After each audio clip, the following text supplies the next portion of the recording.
So, hello everyone.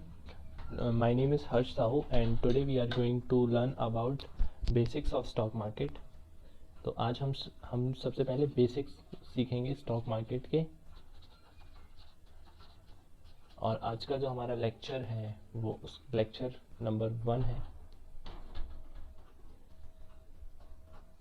Basics of stock market. ठीक है, तो सबसे पहले हम बेसिक्स ऑफ स्टॉक मार्केट में काफ़ी सारी चीज़ें सीखेंगे इस सीरीज़ में। मैं कोशिश करूँगा ये बेसिक्स ऑफ स्टॉक मार्केट में आपको सारे क्रक्स पॉइंट दे दूँ जो भी हमें ज़रूरी रहते हैं इन्वेस्टमेंट करने से पहले। तो सबसे पहले जैसे कि हम कोई घर बनाते हैं तो उसमें सबसे पहले हम फाउंडेशन से पहले भी एक काम करते हैं, वो होता है ग्राउंड का लेवलिंग करना। तो बेसिक्स ऑफ स्टॉक मार्केट में भी हम सबसे पहले स्टॉक मार्केट के बारे में सीखने से पहले हम काफ़ी सारे जो हमारे मिथ होते हैं, मिथ मतलब क्या, जो हम एजम्प करते हैं, जो हमने आस पड़ोस से सुने होता है कि स्टॉक मार्केट क्या है और मतलब कैसा है। तो हम आज सबसे पहले जो मिथ्स रहेंगे वो क्लियर करेंगे इस वीडियो में, और फिर हम कुछ टर्मिनोलॉजी सीखेंगे जो हमें बहुत ज़रूरी मतलब बहुत ज़रूरी तो नहीं, लेकिन हमें स्टॉक मार्केट में डेली यूज़ होती हैं ये टर्मिनोलॉजीज़। ऐसा नहीं है कि ये बहुत ज़रूरी टर्मिनोलॉजीज़ है, इनके बिना तो आपका काम ही नहीं चलेगा, नहीं नहीं, ऐसा कुछ भी नहीं है। तो हम सबसे पहले मिथ अपने जो हमारे बने हुए हैं बचपन से लेके अभी तक के, कि स्टॉक मार्केट तो सट्टा है, स्टॉक मार्केट गैम्बलिंग है, तो हम सबसे पहले ये सारी चीज़ें मिथ को दूर करेंगे। तो सबसे पहला जो मिथ नंबर 1 है वो क्या है, stock investment in stock market is very risky. Myth number जो 1 है वो है कि इन्वेस्टमेंट हमारा जो होता है स्टॉक मार्केट में ये बहुत रिस्की होता है, लेकिन ऐसा नहीं है। अगर हम लॉन्ग रन में देखे जाए, अगर हम BSC उसका चार्ट देखेंगे, BSC सेंसेक्स का, अब ये सेंसेक्स क्या होता है ना, तो ये भी हम इस मतलब इस पूरे सीरीज़ में कवर करेंगे। इस लेक्चर में तो मैं कवर नहीं कर पाऊँगा कि सेंसेक्स क्या होता है, निफ्टी क्या होता है, और जो इंडेक्स होते हैं वो क्या होता है, लेकिन मैं इसमें आपको पूरा कवर करने की करूँगा, है ना, पूरा कवर करूँगा। तो अगर हम चार्ट देखें BSC का, सेंसेक्स का, फ्रॉम 1991 से लेके, फ्रॉम 1991 से ऐसे मार्केट, पहले तो कंसोलिडेशन ही हुआ मार्केट में, फिर मार्केट ऊपर गया, फिर मार्केट नीचे आया, फिर मार्केट ऊपर ऊपर ऊपर, अच्छी खबर आई, ऊपर ऊपर ऊपर, फिर ऊपर ऊपर ऊपर गया, ऊपर गया, ऊपर ऊपर ऊपर इन द ईयर। ठीक है, ये लेवल अराउंड 2000 से लेके 3000 के लगभग होगा, है ना। फिर ये जो है लेवल, ये और आगे, है ना। और ये जो क्राइसिस था ये कब का था, 2008, जब 2008 में सब प्राइम क्राइसिस हुआ था, सब प्राइम क्राइसिस यहाँ। ठीक है, तो 2008 में आया था सब प्राइम क्राइसिस हुए थे यहाँ पे। सब प्राइम क्राइसिस क्या होता है, US में हुए थे ये। लीमन ब्रदर को अगर आप जानते हैं या नहीं जानते, तो लीमन ब्रदर का एक, जैसे हमारे इंडिया में फाइनेंशियल इंस्टीट्यूट्स हैं, HDFC बैंक हो गया, ICI बैंक हो गया, ये सारे फाइनेंशियली वो हैं, इंस्टीट्यूट हैं जहाँ पे बहुत सारे फंड मैनेजमेंट के काम चलते हैं। ऐसे US में लीमन ब्रदर करके था, लीमन ब्रदर। तो ये सब प्राइम क्राइसिस में हुआ क्या था कि लीमन ब्रदर्स लोग का वो थे, इंस्टीट्यूट थे। तो आप ऐसा समझ सकते हैं कि समझ लो कि आज आज HDFC बैंक हुआ और उसकी शटर बंद हुई, और कल जब होगी तो उसकी शटर नहीं खुलेगी, सब कुछ ख़त्म, ऐसा। तो इसमें हुआ था लीमन ब्रदर में। तो लीमन ब्रदर के केस में भी कुछ ऐसा ही सिस्टम हुआ था, बैंक का केस हुआ था, रातों रात एकदम बैंक हो गया था इनका। और 2008 में ही एक और बड़ा इंसिडेंट हुआ था, जब ये मार्केट में बहुत बहुत ज़्यादा, मतलब ये तो एकदम शार्प फॉल हुआ था, मार्केट ऐसा शार्प फॉल होता है। तो ये जो एक और यहाँ पे हुआ था 2008 में, अगर आपने देखा हो, सुना हो कभी ऐसे, तो सत्यम फ्रॉड हुआ था, सत्यम फ्रॉड। तो सत्यम फ्रॉड की वजह से भी मार्केट यहाँ पे बहुत तेज़ी से गिर गया था। तो हमारे जो पहला मिथ है, investment in stock market is very risky. तो अगर हम एक स्मॉल पीरियड के लिए देखा जाए, अगर हम स्मॉल पीरियड में देखेंगे, तो हाँ, हम कुछ कह नहीं सकते। स्मॉल पीरियड में मार्केट कंसोलिडेशन भी करता है। कंसोलिडेशन मतलब क्या, एक एक रेंज में ही मार्केट घूमता रहता है, एक रेंज में ही उसकी ना प्राइस ऊपर जा रही है ना प्राइस नीचे जा रही है। तो ये जो वो होता है, ये इसको हम कहते हैं कंसोलिडेशन। ठीक है, तो अगर हम स्मॉल पीरियड में देखेंगे, तो स्मॉल पीरियड में अगर मान लो आज आपने इन्वेस्टमेंट किया और आपका वो है कि मैं कल निकल जाऊंगा, टुमारो मैं मार्केट से बाहर हो जाऊंगा, तो हम कुछ भी नहीं कह सकते। स्मॉल पीरियड में ये थोड़ा रिस्की हो सकता है, स्मॉल पीरियड में भी रिस्की हो सकता है। लेकिन अगर हम लॉन्ग रन में देखें, लॉन्ग रन में यहाँ से लेके यहाँ तक, ये देखिए आप, ग्रोथ देखिए आप, तो लॉन्ग रन में तो ये रिस्की बिल्कुल भी नहीं है। तो हैशटैग मतलब अभी आप कन्वेंस हो गए होंगे थोड़े बहुत कि इन्वेस्टमेंट स्टॉक मार्केट कोई गैम्बलिंग नहीं है, यहाँ पे हम कोई ऐसे सट्टा नहीं खेलने आए हैं। स्टॉक मार्केट जो होता है वो एक लॉन्ग रन का गेम होता है, एक लंबी रेस के घोड़े अगर है ना हम स्टॉक मार्केट में, तो हम बहुत सही कर सकते हैं। तो इन्वेस्टमेंट अगर हम देखें तो स्मॉल पीरियड में कुछ भी हो सकता है, लेकिन लॉन्ग रन में फ्रॉम 1991 फ्रॉम ये अभी का है, अभी सेंसेक्स चल रहा है करीब 52,000 कुछ का चल रहा है, तो 52,000 पे अभी है। आप सोचिए पहले कितना था, 1991 में कुछ 2000 3000 इससे भी कम था उस समय, और फिर मार्केट यहाँ पे खड़ा हुआ है 52,000। तो लॉन्ग रन में ये बिल्कुल भी गैम्बलिंग नहीं है, ठीक है। अब मिथ नंबर टू क्या होता है कि सब क्या सोचते हैं, स्टॉक मार्केट में आने से पहले हमें बहुत ही स्ट्रॉन्ग नॉलेज चाहिए फाइनेंस के बारे में। We need strong knowledge about finance to enter in stock market. सबका ये मिथ नंबर ये 2 है, और मिथ नंबर 2 ये है रहता है सबका कि हमें स्टॉक मार्केट में एंटर करने के लिए बहुत सारा हमें नॉलेज चाहिए रहता है, बहुत सारा फाइनेंशियली नॉलेज चाहिए रहता है। तो ऐसा कुछ भी नहीं है, हमें कुछ मतलब मैंने स्टॉक मार्केट में ऐसे ऐसे लोग देखे जिनका मतलब मार्केट फाइनेंस से कुछ भी लेना देना नहीं है, कुछ भी लेना देना नहीं है, और वो भी यहाँ पे बहुत अच्छा कमा मतलब बहुत अच्छा कर रहे हैं, है ना।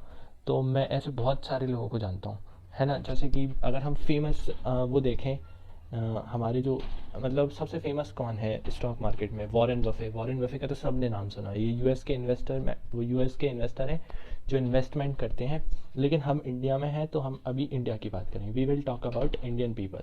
सो first very famous personality mister Rakesh Jhunjhunwala.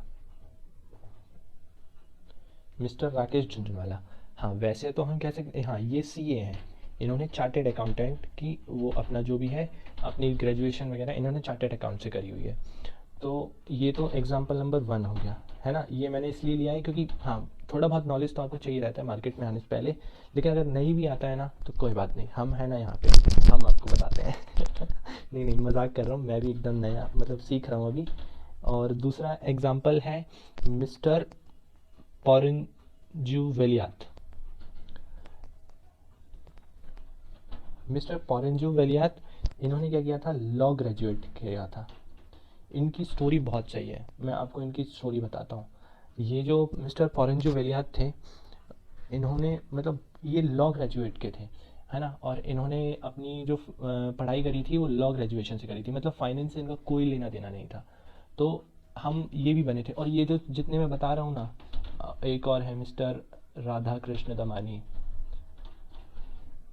इनका नाम तो आपने सुना ही होगा। वैसे आप जानते हैं ये राधा कृष्ण दमानी कौन थे? राधा कृष्ण दमानी मतलब फाउंडर ऑफ डी मार्ट। हम जो डी मार्ट जाते हैं ना रोज, मतलब वो राधा कृष्ण दमानी फाउंडर थे डी मार्ट के।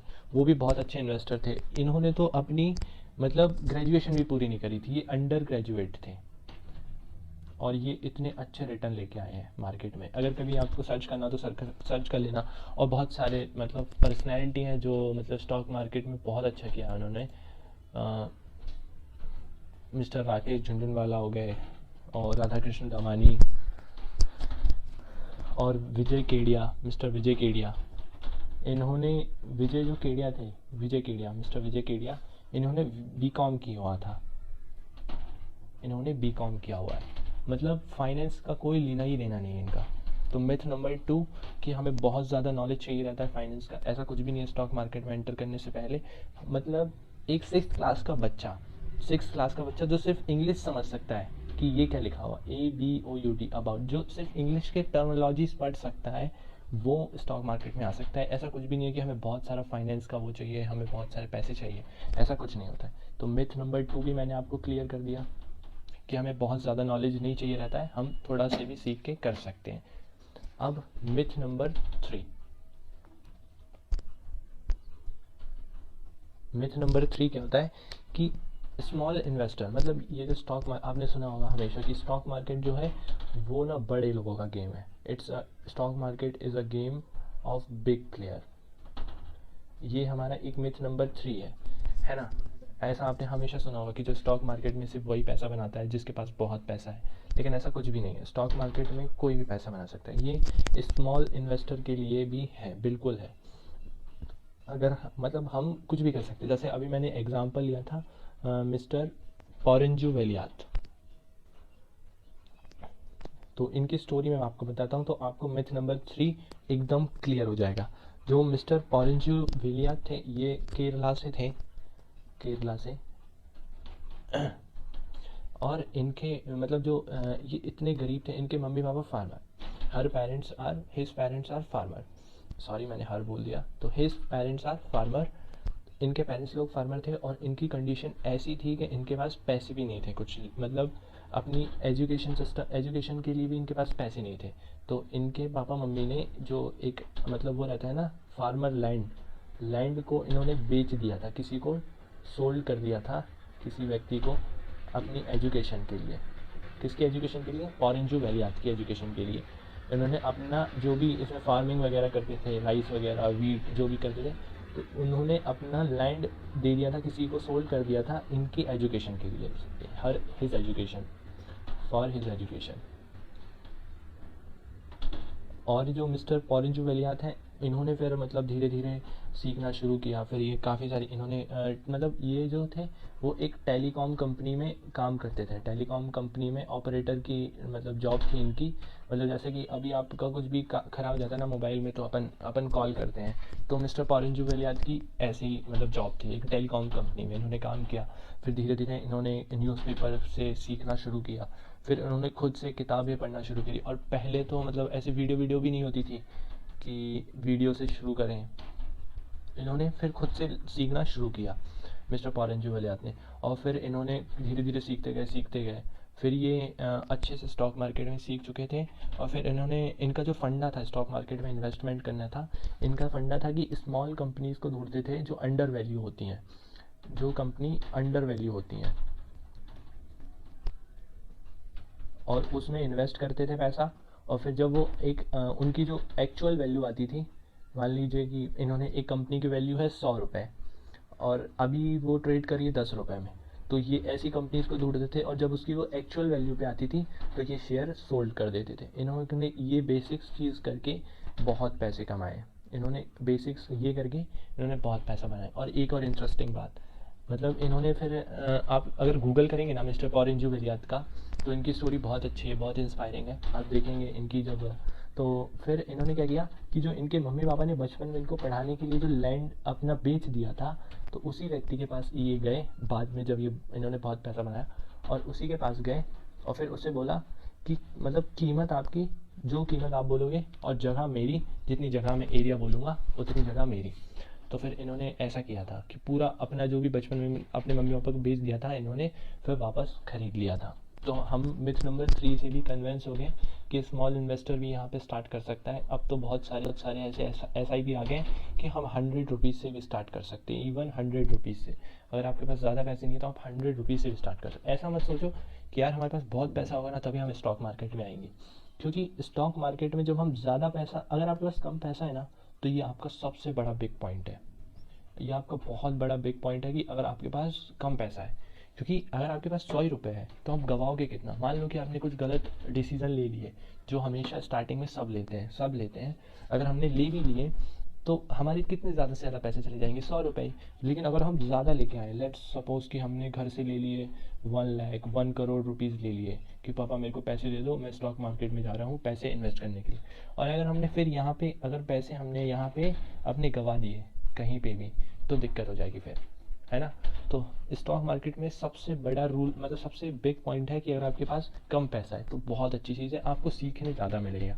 अगर आपके पास कम पैसा है तो आप सीखोगे बहुत, ये पक्का है ना। तो मिथ नंबर 3 भी क्लियर हो गया कि हम, है ना। अब हम मिथ नंबर 4, एक और हमारे दिमाग में ये रहता है मिथ नंबर 4 कि हम अब कैसे कमाएंगे पैसे यहाँ से रिनाउंड कंपनी से। जैसे मान लेते रिनाउंड कंपनी कौन हो गई?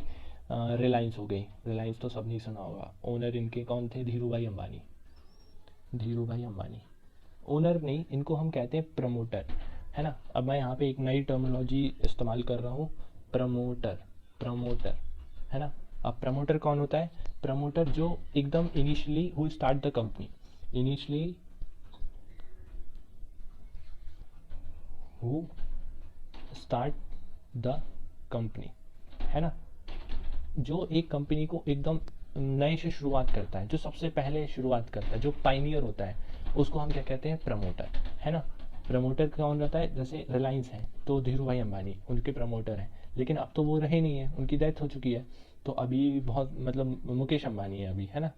तो एक कंपनी के प्रमोटर एक ही होता है, लेकिन एक कंपनी को जो स्टार्ट करता है ना उसको हम प्रमोटर कहते हैं, और प्रमोटर एक ही होता है। फिर बाद में ये मल्टीपल प्रमोटर हो जाते हैं, जैसे कि एक कंपनी में 5 लोग हैं, ए है, फिर ये बी है, फिर ये सी है, ये डी, तो एक कंपनी के 4-5 प्रमोटर भी हो सकते हैं। ऐसा नहीं है कि सिर्फ प्रमोटर एक ही होगा जो स्टार्ट करेगा कंपनी का, नहीं, ऐसा कुछ नहीं होता है, इसमें काफ़ी सारे प्रमोटर हो सकते हैं, तो प्रमोटर भी बहुत सारे होते हैं।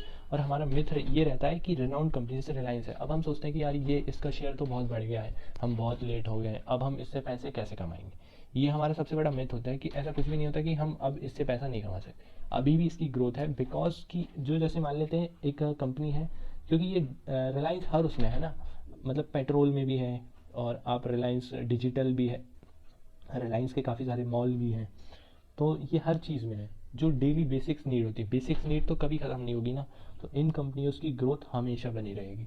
स्टॉक मार्केट में एक वो रहता है फंडा कि अगर आप कॉमन सेंस लगाएंगे स्टॉक मार्केट में तो बहुत अच्छा काम करेगा आपका, मतलब जो कॉमन सेंस काम करता है ना स्टॉक मार्केट में बहुत सही होता है। जैसे एक कंपनी है ब्रिटानिया, ठीक है, अब ये ब्रिटानिया जो है ये भी बहुत अच्छी कंपनी है, मतलब मैं कुछ प्रमोट नहीं कर रहा हूँ कंपनी को, लेकिन जो ब्रिटानिया कंपनी है वो बहुत अच्छी है। हुआ था सब, okay, so we are taking example of renowned company, we are on our myth number 4 renowned company, कि हम renowned company से अब कैसे इन्वेस्टमेंट करेंगे और कैसे पैसा कमाएंगे, हम तो काफ़ी लेट हो चुके हैं। तो हमारा जो अगला एग्जांपल है वो था ब्रिटानिया का। तो ब्रिटानिया के जैसे हम देख सकते हैं कि ब्रिटानिया का सबने खाया होगा, मारी बिस्किट, है ना, मारी बिस्किट तो यार सब खाते होंगे, मतलब इंडिया में ऐसा कोई फैमिली नहीं होगी जो मारी बिस्किट ना खाती हो, इवन एक ऐसी मेरे को वो नहीं फैमिली मिलेगी जो मारी बिस्किट ना खाती हो। अब मारी बिस्किट तो रोज़ खाएंगे, अभी जब कोरोना हुआ था तो सबने ब्रिटानिया का और ग्रोथ हुई थी, सबने सोचा कि ब्रिटानिया अब क्या, अब तो ये, लेकिन एफएमसीजी में बहुत ग्रोथ हुई, क्योंकि ये ऐसी चीज़ें थी बिस्किट वगैरह कि हम ये इनको रख सकते थे, ये इजी टू स्टोर थी, इसको हम लंबे समय तक रख सकते थे, तो सबने ये पहले ही ले ली, तो इससे क्या हुआ, शेयर का वो प्राइस बढ़ा। शेयर का प्राइस कैसे बढ़ता है, डिमांड और सप्लाई की वो होती है, तो वो भी मैं अभी आपको आगे बताऊंगा। तो ये हमारा मिथ नंबर 4 है। तो यही रहता है कि जैसे ब्रिटानिया हो गई तो वेरी इजी कि जैसे ब्रिटानिया कंपनी होगी, हमारी बिस्किट सब खाएंगे, तो इसकी ग्रोथ हमेशा है, जो हमारे डेली उसमें है, जैसे कोलगेट हो गया यूज़ करते हैं हम, ऐसे काफ़ी सारी कंपनी हो गई, तो इन सब की ग्रोथ हमेशा रहती है चाहे कुछ भी हो। मतलब जैसे अभी मार्केट में कोरोना आया था, पूरे वर्ल्ड में कोरोना हो गया था, लेकिन इन कंपनीज़ का कुछ नहीं हुआ, ये कंपनीज़ वैसे ही खड़ी गई। जैसे डी मार्ट हुआ, डी मार्ट का थोड़ा इफेक्टिव हुआ था क्योंकि इसने, मतलब हम सब डी मार्ट के मॉल जाते हैं और सामान खरीदते हैं वैसा, तो इसका काफ़ी सारा इफेक्ट हुआ था, लेकिन इवेंचुअली ये भी ज़्यादा लॉस में नहीं हुई थी, है ना। तो ये हमारा मिथ नंबर 4 भी क्लियर हो गया है। So let's we are going to move on our next terminologies. कुछ अब हम सीखते हैं कि और क्या क्या होता है। तो हम जैसे एग्जांपल ले रहे थे कि मैंने अभी आपको पहले ही क्लियर कर दिया है कि प्रमोटर्स कौन होते हैं, ठीक है। मैं आपको एक बार फिर से बता देता हूँ, प्रमोटर मतलब कौन होता है।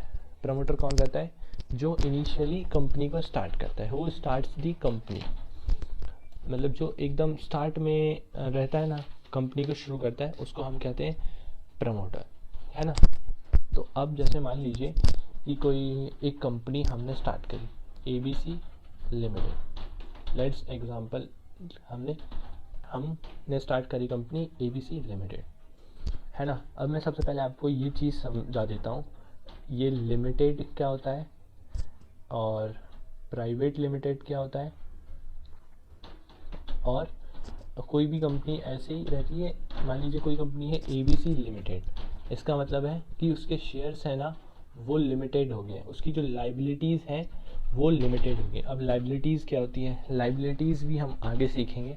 अभी के लिए आप इतना समझ लीजिए कि लाइबिलिटीज़ जो होता है वो, लाइबिलिटीज़ मतलब उधारी, जो उधारी रहती है। मैं सिंपल टर्मोलॉजीज में समझाऊँ, लाइबिलिटीज़ मतलब जो हम ओन करते हैं, जो लाइबिलिटीज़ है। जैसे आप मान लीजिए कि आपने एक कार खरीदी, आपको उसकी ईएमआई पे करनी है, तो वो हमारी लाइबिलिटीज़ हैं।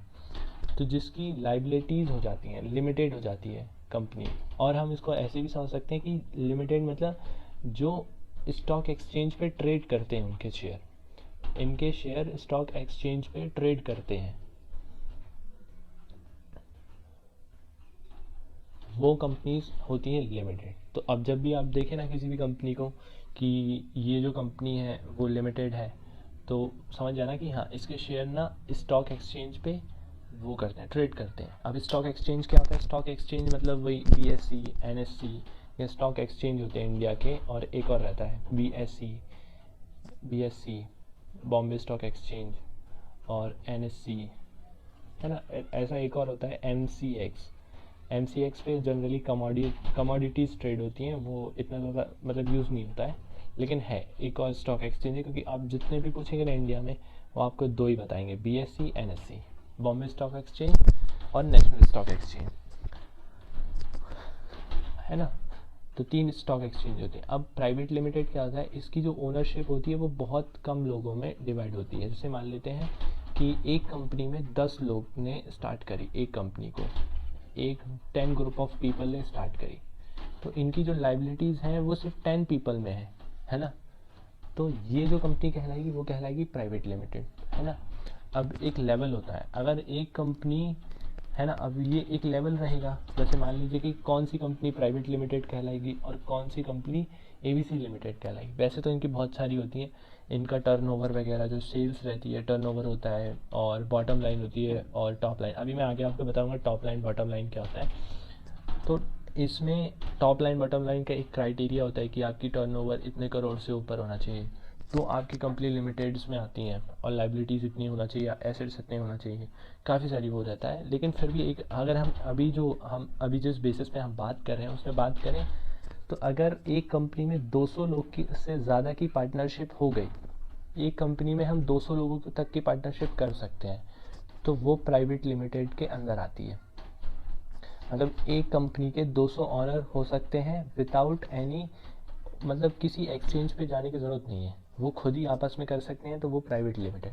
अगर 200 से ज़्यादा किसी और लोग हो गए, तो फिर वो कंपनी लिमिटेड में जानी पड़ती है, उसको फिर स्टॉक एक्सचेंज होता है, फिर वो प्रोसेस करनी पड़ती है, काफ़ी लंबी प्रोसेस होती है। तो अभी हम सीख रहे थे कि लिमिटेड, एबीसी लिमिटेड, ठीक है। तो हमारे एग्जांपल में था एबीसी लिमिटेड। हमने सीखा था प्रमोटर। प्रमोटर कौन होता है, जो इनिशियली कंपनी को स्टार्ट होता है। मान लीजिए कि आपने एक कंपनी स्टार्ट करी, आपका मुस्कुराता हुआ चेहरा, और आपने एक कंपनी स्टार्ट करी, कुछ भी मान लीजिए कि आपने कौन सी कंपनी स्टार्ट करी, ये आपकी मर्ज़ी है।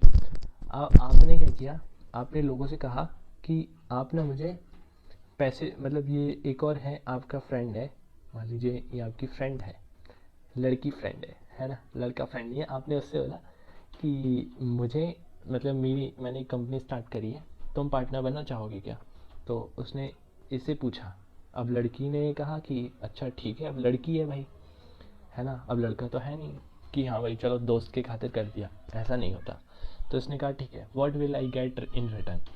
तो इसने कहा ओके। तो इसने अपनी कंपनीज के, इसने कहा कि मैं आपको कुछ दूंगा, कुछ शेयर दे दूंगा आपको, आप मेरी कंपनी में पार्टनर हो जाओगी। तो इसने कहा ठीक है। तो ऐसे काफ़ी, इसने ऐसे बहुत सारे लोग थे, उसने उनको भी जोड़ लिया, ऐसे 10 लोग हो गए। इसने 10 लोगों के साथ कंपनी स्टार्ट कर ली, एक लड़के ने, ठीक है। तो हम हमारे एग्जाम्पल पे थे कि हमने एक कंपनी स्टार्ट करी है, और उसमें काफ़ी सारे मल्टीपल प्रमोटर्स हैं, ए बी सी, कोई भी तीन, मान लीजिए कि 1 2 3, ये हमारे उसमें प्रमोटर्स हैं। और अब इन्होंने पूछा कि यार हम ठीक है, हम तुम्हें पैसे देंगे, लेकिन हम तुम्हें पैसे दे देंगे, ठीक है, लेकिन बदले में तुम हमें क्या दोगे। तो इसने कहा कि मैं बदले में तुम्हें अपनी कंपनी की ओनरशिप दूंगा, कि शेयर में है ना, कि ओनरशिप देते हैं। तो इसने वादा किया कि मैं अपनी ओनरशिप शेयर करूंगा, है ना। ओके। तो इन्होंने कहा ठीक है भाई।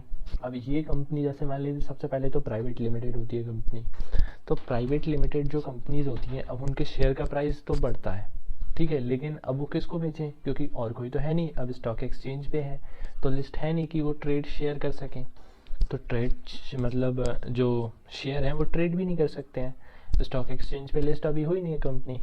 तो अब स्टार्टिंग में क्या रहता है कि ये प्रॉफिट कैसे कमाए, इन्होंने मान लीजिए कुछ पैसे दे दिए, अब वो उसको तो मान लीजिए 10 साल लगेंगे कंपनी को मतलब ग्रो होने में और प्राइवेट लिमिटेड से पब्लिक लिमिटेड होने में, है ना।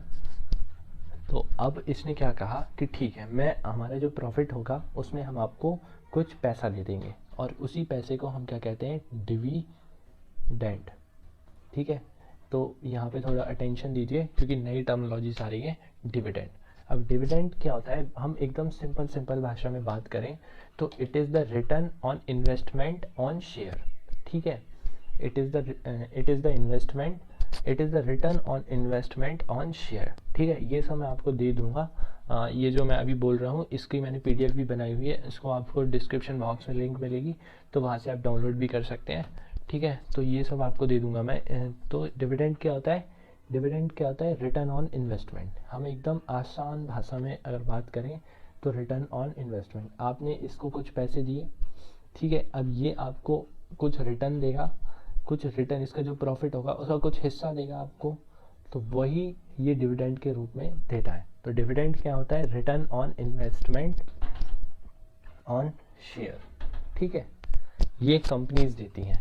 अब ये कोई मैंडेटरी नहीं होता है कि हर कंपनी आपको डिविडेंड देगी देगी, ऐसा कुछ मैंडेटरी नहीं होता है ना। मैं आपको पहले ही बता देता हूँ, डिविडेंड जो होता है वो कंपनीज देती हैं, ज़्यादातर कंपनी, हो सकता है कोई कंपनी बोले नहीं हम तो नहीं दे, तो हम उससे लड़ाई जाके नहीं कर सकते क्योंकि उसने तो आपको ओनरशिप दी है, जो प्रॉफिट होगा वो आपको शेयर के टर्म्स में मिल जाएगा। लेकिन जो लिमिटेड कंपनी होती हैं वो डिविडेंड देती हैं जनरली, ऐसी बहुत सारी कंपनीज हैं, लेकिन ये कोई मैंडेटरी नहीं होता है कि हम आपको 100% हर कंपनी आपको डिविडेंड देगी ही देगी, ऐसा कोई रूल नहीं है कि 100% हर कंपनी आपको डिविडेंड देगी, इट इज़ नॉट मैंडेटरी, ठीक है। ये कोई 100% नहीं है कि मैंडेटरी। अब एग्जांपल में अगर देखें, ऐसी बहुत सारी कंपनी है जो बहुत रिनाउंड है, बहुत रिनाउंड, और वो आपको डिविडेंड नहीं देती हैं, है ना। डिविडेंड क्या होता है, सिंपल सा है कि हमें हमें प्रॉफिट मिलता है शेयर पे, अगर मान लो कोई कंपनी है वो प्रॉफिट अर्न करती है तो हमें उसका प्रॉफिट का कुछ हिस्सा, कुछ छोटा सा हिस्सा हमें डिविडेंड मिलता है। We will our topic on dividend, और हम इसमें बात कर रहे थे कि डिविडेंड क्या होता है। Dividend is basically nothing, it is basically return on investment. मैं थोड़ा जल्दी जल्दी बोल रहा हूँ, आपको मुद्दे तक लेके चला जाऊँगा। तो return on investment on share, it is nothing, मतलब सिर्फ पैसा। डिविडेंड क्या होता है, कंपनी हमें देती है पैसा, लेकिन इट इज़ नॉट मैंडेटरी कि हर कंपनी हमें डिविडेंड देगी ही देगी। हम एग्जांपल की बात कर रहे थे कि ऐसी कौन कौन सी कंपनियां हैं जो मतलब बहुत फेमस है, बहुत प्रॉफिटेबल है, लेकिन वो डिविडेंड नहीं देती है। एक एग्जांपल हो गया एप्पल। एप्पल जो एप्पल कंपनी है वो डिविडेंड नहीं देती, एप्पल नहीं देती है, अमेज़ॉन नहीं देती है। मतलब आप अगर इन कंपनी में इन्वेस्टमेंट करोगे ना, तो जो भी शेयर का, मान लो शेयर 100 रुपये का है, 100 रुपये से 110 हो गया तो आपको 10 रुपये का प्रॉफिट हो गया, तो आपको सिर्फ ये 10 रुपये का जो शेयर का प्राइस बढ़ेगा ना वही प्रॉफिट होगा, और हो सकता है अगर ये नीचे जाए तो लॉस भी हो जाए, लेकिन अगर जो प्राइस बढ़ेगा ना तो सिर्फ आपको वही प्रॉफिट होगा, ये आपको डिविडेंड नहीं देंगी। कुछ कुछ कंपनी ऐसी होती हैं कि जिनका शेयर का प्राइस तो बढ़ता ही बढ़ता है और साथ में वो उनके ज़्यादा प्रॉफिट होने के चक्कर में वो अपने इन्वेस्टर को डिविडेंड भी देती हैं। और ऐसी कंपनी, वो अगर मान लो कि ऐसी कंपनी है जो मतलब शेयर का प्राइस बढ़ रहा है तो भी वो पैसे दे रही है इन्वेस्टर को, और उनका मतलब प्रॉफिट बढ़ रहा है तो वो डिविडेंड के मतलब ज़रिए हमको पैसा दे रही हैं। ऐसी बहुत सारी कंपनीज होती है और ऐसी कंपनी में सब इन्वेस्टमेंट करना चाहते हैं, ठीक है। तो डिविडेंड जो होता है इट इज़ नॉट मैंडेटरी, कोई कंपलसरी नहीं होता है कि डिविडेंड मिले ही, है ना। और डिविडेंड जो कोई भी कंपनी रहेगी ना वो बोलेगी कि हम 100% आपको डिविडेंड देंगे।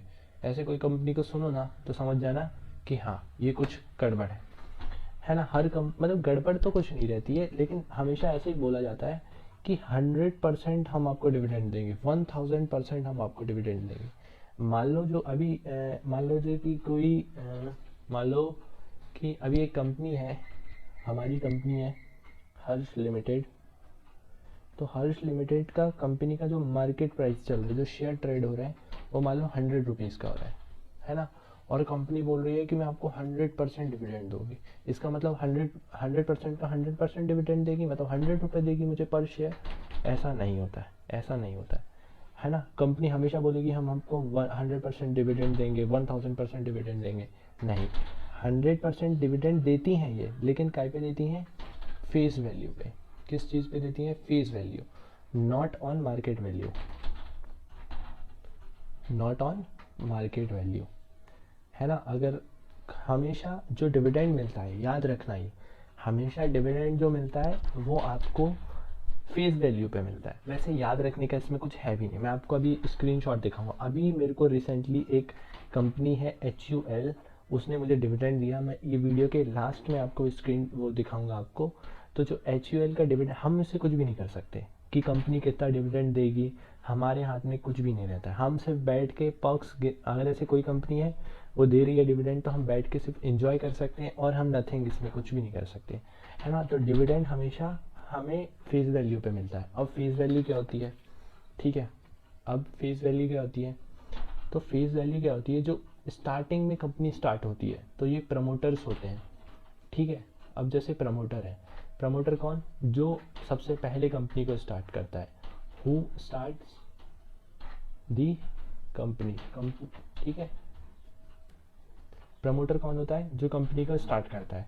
अब ये जो प्रमोटर रहता है ये बहुत सारे लोगों को लाता है, 1 को लाता है, 2 को लाता है, 3 को लाता है कि भाई हमारे में ना इन्वेस्ट करो तुम कंपनी को। तो और फिर ये जो रहता है ये इनको शेयर्स देता है, मान लो, है ना। तो ये इनको बदले में क्या देता है? ये इनको पैसे देते हैं, ये बदले में इनको पैसे देते हैं, और ये इनको क्या देता है? शेयर देते हैं, ठीक है। तो फेस वैल्यू क्या होती है? अभी मैं बताता हूँ आपको। फेस वैल्यू होती है, it is nothing, it is value which is written on face of any financial instrument, ठीक है। अब फाइनेंशियल इंस्ट्रूमेंट क्या होते हैं? फाइनेंशियल इंस्ट्रूमेंट कौन से होते हैं? फाइनेंशियल इंस्ट्रूमेंट कुछ भी, जैसे एफडी तो आप जानते ही हो, ये एक फाइनेंशियल इंस्ट्रूमेंट हो गया। शेयर, है ना, गोल्ड, ये सारे क्या है? फाइनेंशियल इंस्ट्रूमेंट है, ठीक है। तो फेस वैल्यू क्या होता है? फेस वैल्यू नथिंग, ये एक शेयर सर्टिफिकेट होता है। फेस वैल्यू क्या होता है? जो शेयर सर्टिफिकेट होता है ना, उसके फेस वैल्यू पे लिखी रहती है, मतलब शेयर सर्टिफिकेट पे लिखी रहती है।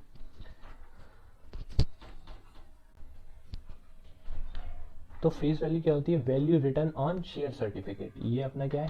शेयर सर्टिफिकेट होता है। अब ये शेयर सर्टिफिकेट हमें अभी अपन लोगों को, अभी तो सब वैसा हो गया है, डीमटेरियलाइज हो चुका है सब कुछ सिस्टम। अब डीमटेरियलाइज क्या होता है? मटेरियलाइज मतलब फिजिकल फॉर्म, और डीमटेरियलाइज मतलब फिजिकल फॉर्म को हम इलेक्ट्रॉनिक फॉर्म में कर देते हैं। तो अभी तो हमें ब्रोकर के पास अकाउंट होते हैं, तो हम उसमें हमारे शेयर्स रखते हैं, तो वही शेयर सर्टिफिकेट होता है। पहले मतलब ऑनलाइन नहीं था, ई सर्टिफिकेट्स नहीं थे पहले, तो ऐसे फिजिकल फॉर्मेट में शेयर सर्टिफिकेट होते थे। तो उसमें फेस वैल्यू लिखी रहती थी कि मान लो एक कंपनी है, उसकी फेस वैल्यू ₹2 है ना। तो ये जो वैल्यू है इस पे हमें डिविडेंड मिलता था, ठीक है। अब ये फेस वैल्यू ये क्यों लिखी रहती है ना। तो हम एक एग्जांपल लेते हैं, है ना। ये हमारा प्रमोटर है, लेट्स सपोज ये प्रमोटर है ना। इसने एक व्यक्ति को अप्रोच किया, इसने कहा कि भाई ये हमारा प्रमोटर है, इसके करली करली बाल है, और ये हमारा बहुत अच्छा सा एकदम बच्चा है, ठीक है। तो ये प्रमोटर है, इसने इसको अप्रोच किया, इसने बोला कि आप मुझे, है ना, 1,00,000 रुपए दो, ठीक है। तो इसने कहा कि आप मेरी कंपनी में 1,00,000 रुपए इन्वेस्ट करो, है ना, मैं आपको शेयर्स दूंगा, ठीक है। अब ये 1,00,000 रुपए हैं, तो अब ये इसको कितने शेयर देगा, है ना। अब 1,00,000 रुपए, तो ये कैसे डिसाइड करेंगे कि भाई इसको 10 शेयर मिले, कि 20 शेयर मिले, कि 30 शेयर मिले।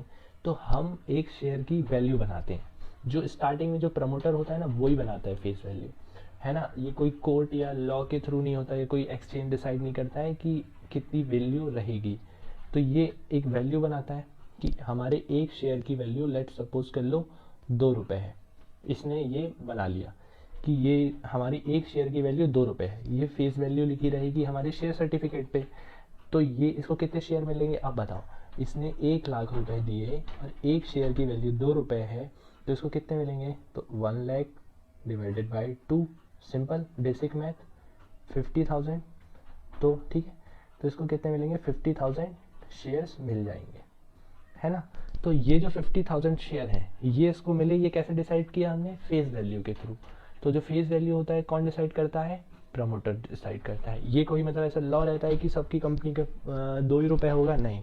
ऐसी बहुत सारी कंपनीज होती हैं उनकी वैल्यू 1, मतलब प्रमोटर है, आप कुछ भी रखो, अपने शेयर की वैल्यू 1 रख लो, 2 रख लो, 3 रख लो, है ना। तो ये जो फेस वैल्यू रहता है इसमें आपको डिविडेंड मिलता है, ठीक है। तो हम हमारे कॉन्सेप्ट काय पे थे, हम डिविडेंड पे थे। डिविडेंड से हम आए फेस वैल्यू पे। फेस वैल्यू हमने समझ लिया है, अभी आपको एकदम क्लियर हो गया होगा फेस वैल्यू क्या होता है। और नहीं हुआ तो मैं सिंपल बता देता हूँ कि फेस वैल्यू क्या होता है, value return on face. Face मतलब फेस, ये फेस है, तो value return on face of certificate, this is known as face value, ठीक है।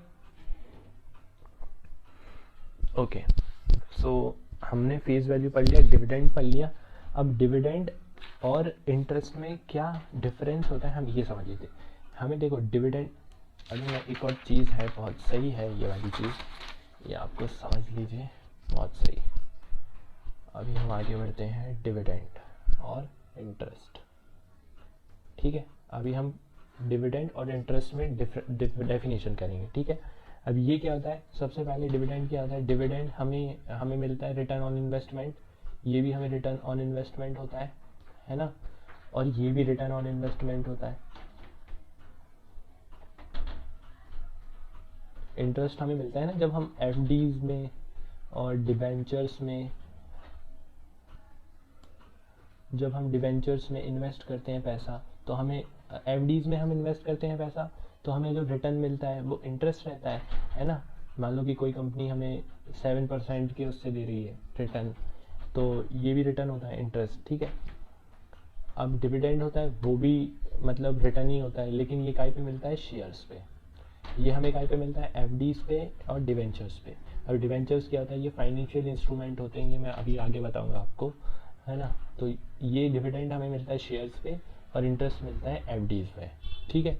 और डिविडेंड जो होता है, इंटरेस्ट जो रहता है वो मैंडेटरी होता है, ठीक है। मान लो कि कोई कंपनी है, मैंडेटरी है कि हाँ अगर आपने एफडीज में करा है तो आप ऐसे फ्री फंड में तो जाओगे नहीं बैंक के पास कि ये लो भाई पैसा और मेरा रख लो आराम से, कोई दिक्कत नहीं है, ऐसा नहीं होता। हमें इंटरेस्ट देना पड़ेगा बैंक्स को, तो ये मैंडेटरी होता है, लेकिन यहाँ पे नॉट मैंडेटरी होता है, ठीक है। लेकिन हाँ एक चीज़ याद रखना कि मतलब याद क्या रखना है, याद कुछ भी नहीं रखना है, वेरी इजी वेरी इजी। ये आपके दिमाग में खुद ब खुद जैसे जैसे आप करते जाओगे ना, आगे बढ़ते जाओगे, एक एक स्टेप लेते जाओगे, तो आपको ये चीज़ें खुद ब खुद समझ में आएगी। तो इंटरेस्ट जो होता है वो मैंडेटरी तो होता है, लेकिन ऐसा नहीं है कि हमेशा ही मैंडेटरी है, कि कोई कंपनी ने 7% डिक्लेयर कर दिया तो ये हमेशा 7%, नहीं, ये चेंज भी कर सकती है। हो सकता है ये गिरा दे, @5% से कर दे कि भाई अब हमारी एफडीज पे आपको 5% से रिटर्न मिलेगा, इससे ज़्यादा नहीं मिलेगा। लेकिन अगर मान लो कि हमारा कॉन्ट्रैक्ट हो गया, एफडी हो गई, हमने एफडी कराई, मान लो लेट्स सपोज 2019 में कराई जनवरी में, है ना, और हमने वो हमारी मेच्योर कब हो रही, 2000 फेब में, और उसमें स्टार्टिंग में अगर लिख दिया है कि 7%, तो अब ये थ्रू आउट जब तक मेच्योरिटी नहीं हो जाती हमारी एफडी तब तक ही 7% रहेगा। लेकिन हो सकता है कि कंपनी यहाँ बीच में फिर से रिवाइज कर दे अपनी स्कीम और बोले कि नहीं अब हम 5% से देंगे, तो हमें भले ही 7% से मिल रहा है, लेकिन अब जो यहाँ पे हमने अक्टूबर में, सपोज कर लीजिए अक्टूबर 2021 में उनने रिवाइज कर दिया कि अब हम 5% से देंगे, तो हमें तो 7% से मिलेगा। लेकिन अब यहाँ से जो एफडी कराएगा इस बैंक में उसको 5% से मिलेगा, और यहाँ पे कोई मैंडेटरी नहीं होता है ना, और ये हमेशा फेस वैल्यू पे मिलता है, ये भी याद रखना। डिविडेंड हमेशा फेस वैल्यू पे मिलता है। फेस वैल्यू मैंने अभी आपको समझा दिया, फेस वैल्यू का कॉन्सेप्ट, ओके। तो अब हम चलते हैं हमारे नेक्स्ट टॉपिक पे, व्हाट इज दैट। और हाँ एक चीज़ और, डिविडेंड जो होता है वो टैक्स फ्री होता है।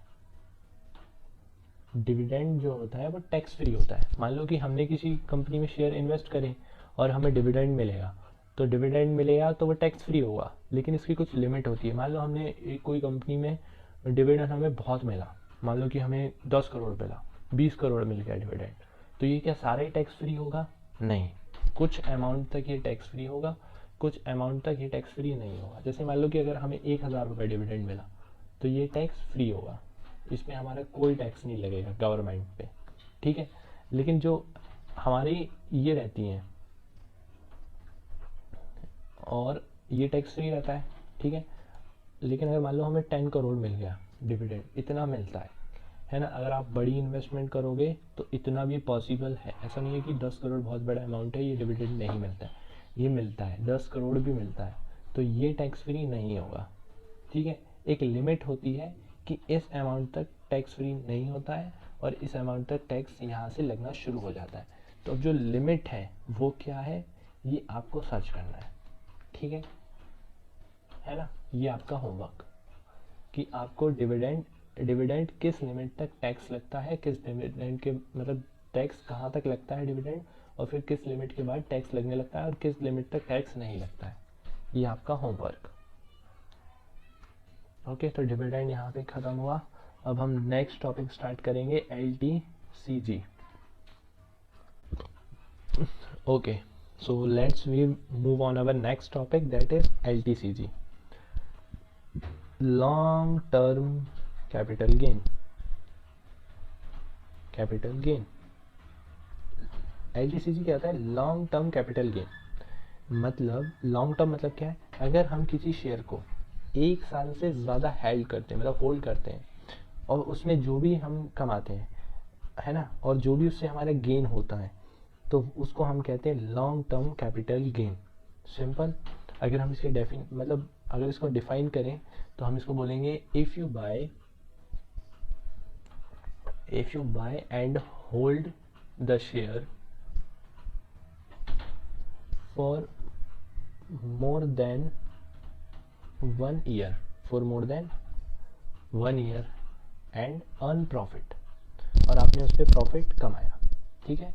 तो लॉन्ग टर्म कैपिटल गेन क्या होता है, if you buy and hold share for more than 1 year and earn profit while selling the share, it is known as LTCG, long term capital gain. मतलब हम कोई share खरीदते हैं, मान लें हमने ABC लिमिटेड है, उसके शेयर हमने खरीद दिए 10, और इसको हमने 1 साल तक खरीद लिया। हमने 2021 में खरीदे थे और जैन में, और हमने सेल किया इसको 2022 के फेब में। तो जो 10 शेयर हमने खरीदे थे, 10 शेयर किस भाव पे खरीदे, एट द रेट मान लीजिए कि हमने 10 रुपीज़ पे खरीदे 10 शेयर, अब उसका भाव हो गया कितना, 11 मतलब 12 रुपये, है ना। 20 रुपये मान लेते हैं, जब बढ़ाने हैं तो अच्छा बढ़ाते हैं ना भाई, क्यों हम ऐसे 1 साल रहेंगे और सिर्फ 2 रुपये बढ़े, इतना कम क्यों बढ़ा। तो 10 रुपये बढ़ गया, मतलब 100% रिटर्न मान लेते हैं, हमारा एग्जाम्पल है, लेट्स एज्यूम। तो हमने जो भी इस पे गेन किया और 1 साल तक रखे रहे, तो ये हमारा क्या हो गया, लॉन्ग टर्म कैपिटल गेन। अब इसमें लिमिट होती है कि अगर हमने, इसकी जो लिमिट रहती है ना, 1 लाख तक ये टैक्स फ्री होता है। मान लो कि हमने इससे 1 लाख का प्रॉफिट कमाया, है ना, तो 1 लाख तक हमें टैक्स नहीं लगेगा, 1 लाख तक टैक्स फ्री रहता है ये। LTCG 1 लाख तक टैक्स फ्री, जैसे डिविडेंड में मैंने आपको होमवर्क दिया ना, लिमिट, किस लिमिट तक ये टैक्स फ्री रहता है, किस लिमिट तक नहीं रहता है, वो आपको बताना है नीचे। तो वैसे ही ये LTCG क्या होता है, मतलब अगर हमने कोई शेयर लिया, उसको 1 साल तक होल्ड किया और फिर हमने बेचा उसको और प्रॉफिट कमाया, और वो 1 लाख तक है, तो हमें कोई टैक्स नहीं लगेगा, लॉन्ग टर्म कैपिटल गेन, है ना। उसको हम क्या कहते हैं, लॉन्ग टर्म कैपिटल गेन, और ये टैक्स फ्री होता है 1 लाख तक के लिए। इसके बाद फिर अभी जो हमारा बजट आया है 2022 को, हमारी जो फाइनेंस मिनिस्टर है मिस निर्मला सीतारमन, उन्होंने अभी जो हमारा बजट पेश किया है, बजट 2022 का, तो उसमें अनाउंस कर दिया फर्स्ट फेब मतलब डेट याद नहीं है, लेकिन फेब में हुआ था, मुझे पक्का है। तो उन्होंने वो कर दिया है कि इसके बाद अगर 1 लाख से ज़्यादा आपने कमाया तो फिर उसको आपको 10% का टैक्स देना पड़ेगा। तो ये होता है LTCG, long term capital gain. इसमें ज़्यादा कुछ है नहीं है, सिंपल सी चीज़ है कि अगर कोई शेयर को हम खरीदते हैं और 1 साल तक होल्ड करते हैं और उसके बाद उसको हम सेल करते हैं, अगर हमारा प्रॉफिट होता है सेल करने पे, देखो लॉस हो गया तो कोई वो नहीं है ना, प्रॉफिट हो गया और प्रॉफिट 1 लाख से कम है तो हम उस पर टैक्स फ्री रहेगा, और अगर 1 लाख से ज़्यादा हो गया तो फिर उस पर 10% का टैक्स लगेगा। ये LTCG है, LTCG का कॉन्सेप्ट इतना सही है लेकिन इजी है, और ये सब चीज़ें आपको आएंगी अभी मार्केट में, है ना। तो अब हम हमारे नेक्स्ट मतलब वो है, थोड़ी सी टर्मिनोलॉजीज और बची है, फिर हम ये अभी का लेक्चर ख़त्म करेंगे। सिर्फ 10 मिनट, मैक्सिमम 10 मिनट्स। मुझे पता है कि लंबी होगी थोड़ी वीडियो, लेकिन ठीक है, कोई बात नहीं। हम अच्छे से सीखेंगे, हमें फ़र्क नहीं पड़ता कि लंबी हो जाए वीडियो या छोटी हो जाए, क्योंकि देखो थोड़ा सा टाइम लेता हूँ मैं आपका, है ना। जैसे हमारा ब्रेन है, उसकी पावर है कि हम 50 मिनट तक कंसंट्रेशन कर सकते हैं, 50 मिनट तक हम कंसंट्रेशन कर सकते हैं, ठीक है। तो हम ट्राई करते हैं ना यार कि 50 मिनट तक बैठ के कंसंट्रेशन करते हैं, है ना। क्यों हम मतलब ऐसा क्यों सोचते हैं कि 10-10 मिनट छोटी छोटी, नहीं, हाँ थोड़ा टाइम लग गया लेकिन कोई बात नहीं, अच्छा है ना। मेरे को लंबी वीडियो में मज़ा आता है यार।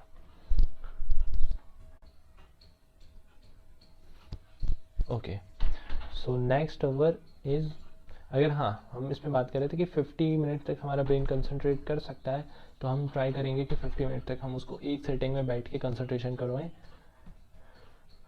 तो नेक्स्ट हमारी टर्मिनोलॉजीज है टर्नओवर।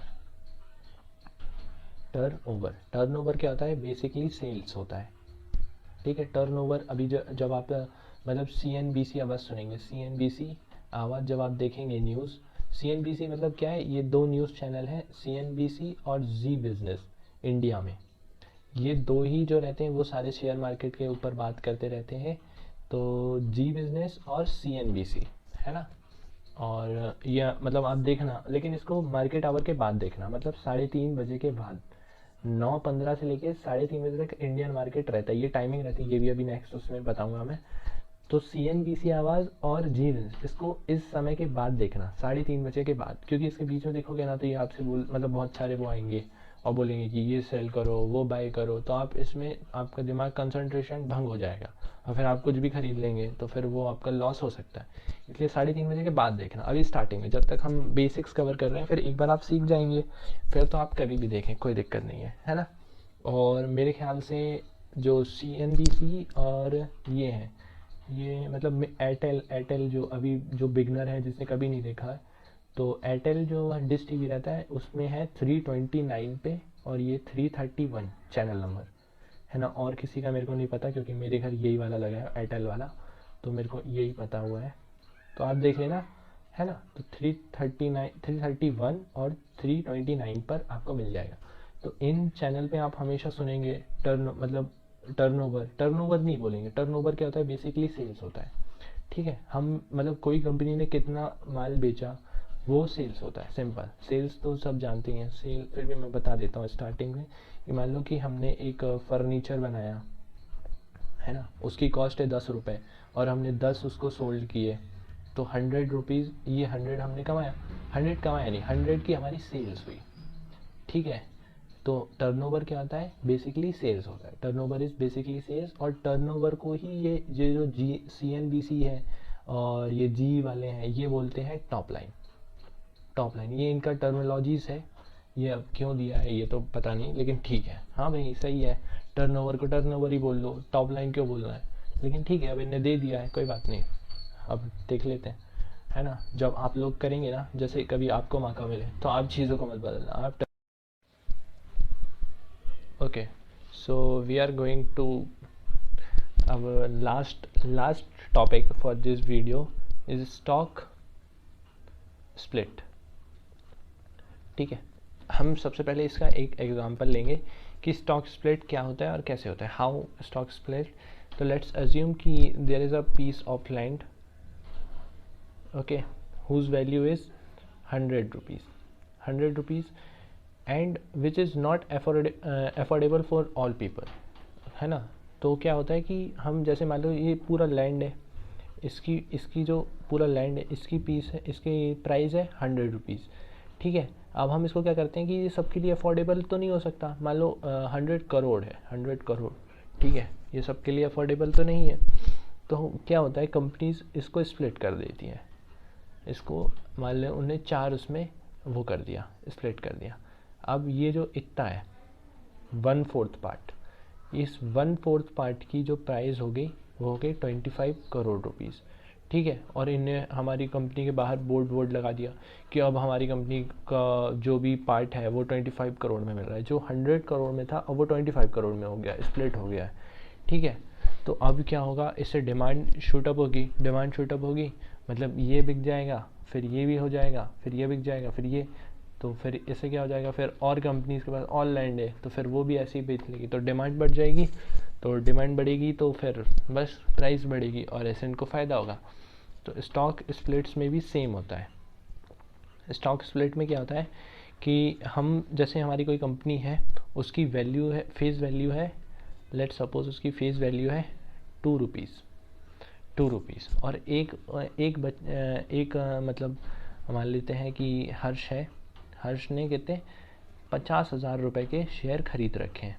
कौन सी कंपनी के, मान लेते हैं कि हर्ष लिमिटेड है, हर्ष लिमिटेड, तो हर्ष लिमिटेड के हर्ष ने शेयर खरीद रखे हैं 50,000 रुपये के, उसकी फेस वैल्यू कितनी है 2 रुपीज़। अब जब स्टॉक स्प्लिट होगा तो स्टॉक स्प्लिट हो जाएगा, मान लो स्टॉक स्प्लिट हो गया और उसकी वैल्यू हो गई 1 रुपीज़। ठीक है, और उसकी करंट मार्केट प्राइस है, करंट मार्केट प्राइस कितनी है उसकी, मान लो 5,000 रुपये। इस शेयर की करंट मार्केट प्राइस है 5,000 रुपये। अब ये सबके लिए अफोर्डेबल नहीं है लेट सपोज। ठीक है, तो अब वो क्या करेंगे कि इसकी जो फेस वैल्यू है वो स्प्लिट कर देंगे, उसको 1 रुपीज़ कर देंगे, और अब जो इसकी मार्केट प्राइस हो जाएगी वो कितनी हो जाएगी 25,000। ठीक है, अब इवेंचुअली देखा जाए तो लोग कहेंगे कि वाह 5,000 का शेयर अब हमें 2,500 में मिल रहा है, लेकिन नहीं, ऐसा नहीं है, उसकी वैल्यू भी तो कम हो गई ना। पहले 2 रुपये थी, अब उस शेयर की वैल्यू 1 रुपये होगी, फेस वैल्यू।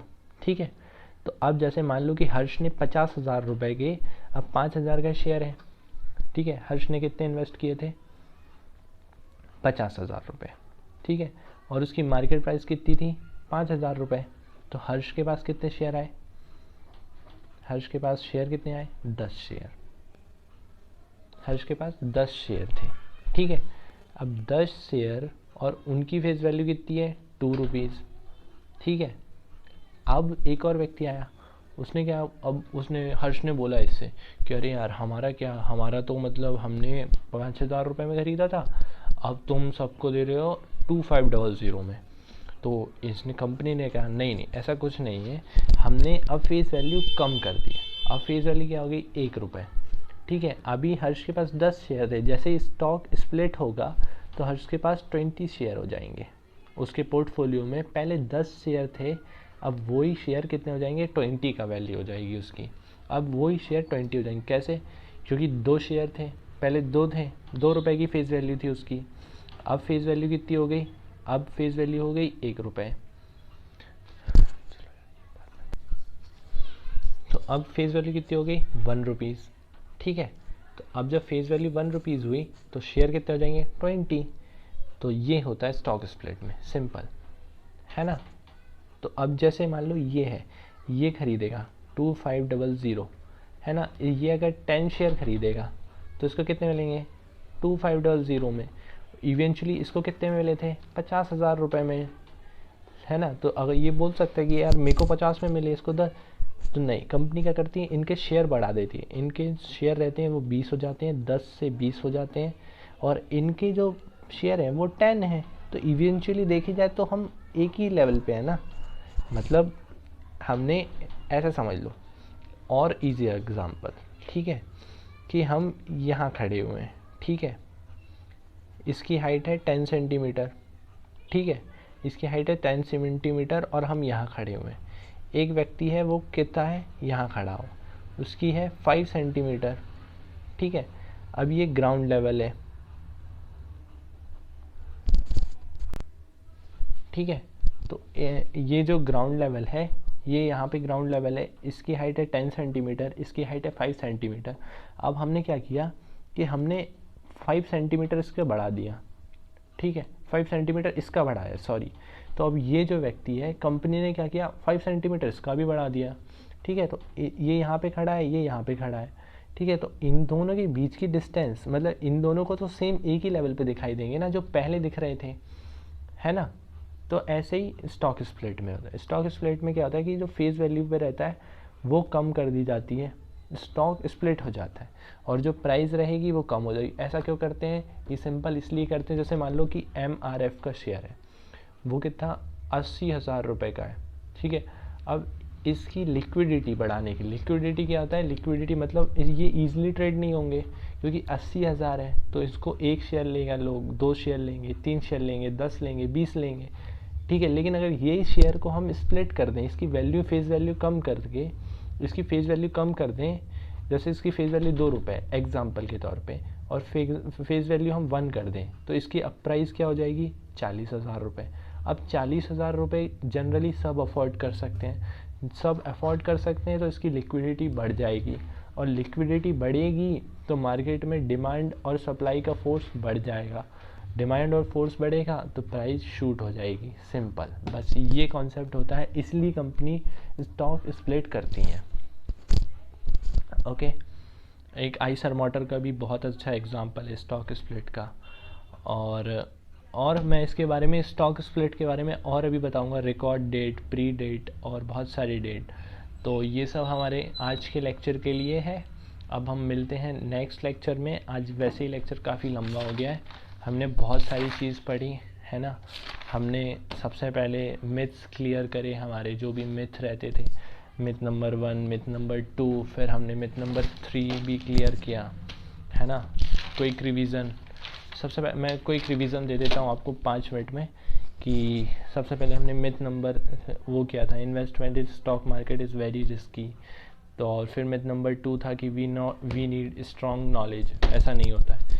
और थर्ड हमारा जो मिथ था कि हम मतलब स्मॉल कैपिटल से कैसे स्टार्ट करेंगे, ये बिग प्लेयर्स का गेम है। और फिर हम रेनाउंड कंपनी से कैसे पैसे कमाएंगे, मैंने डीमार्ट और ब्रिटानिया का एग्जांपल लिया, ठीक है। फिर हमने काफ़ी सारी टर्मिनोलॉजीज मतलब जो बहुत ही कॉमन है वो सीखी, जैसे प्रमोटर क्या होता है, प्रमोटर सीखा। फिर हमने डिविडेंड सीखा। फिर डिविडेंड किस पे मिलता है, डिविडेंड किस पे मिलता है बताओ, डिविडेंड किस पे मिलता है? राइट, फेस वैल्यू पे, सही बताया, डिविडेंड मिलता है फेस वैल्यू पे, ठीक है। फिर हमने और फाइनेंशियल इंस्ट्रूमेंट बताए, फाइनेंशियल इंस्ट्रूमेंट क्या होते हैं? एफडीज, शेयर्स, गोल्ड, ये सारे फाइनेंशियल इंस्ट्रूमेंट होते हैं। फिर हमने डिविडेंड और इंटरेस्ट देखा, फिर एलटीसीजी देखा, फिर हमने turnover, top line, bottom line, ठीक है। और फिर लास्ट हमारा कॉन्सेप्ट था स्टॉक स्प्लिट का। अब इसमें भी काफ़ी सारी चीज़ होती है, रिकॉर्ड डेट होती है, एक्स डेट होती है, बोनस डेट होती है, वो सब भी हम नेक्स्ट वीडियो में कवर करेंगे। तो till then take care, bye, Jai Hind.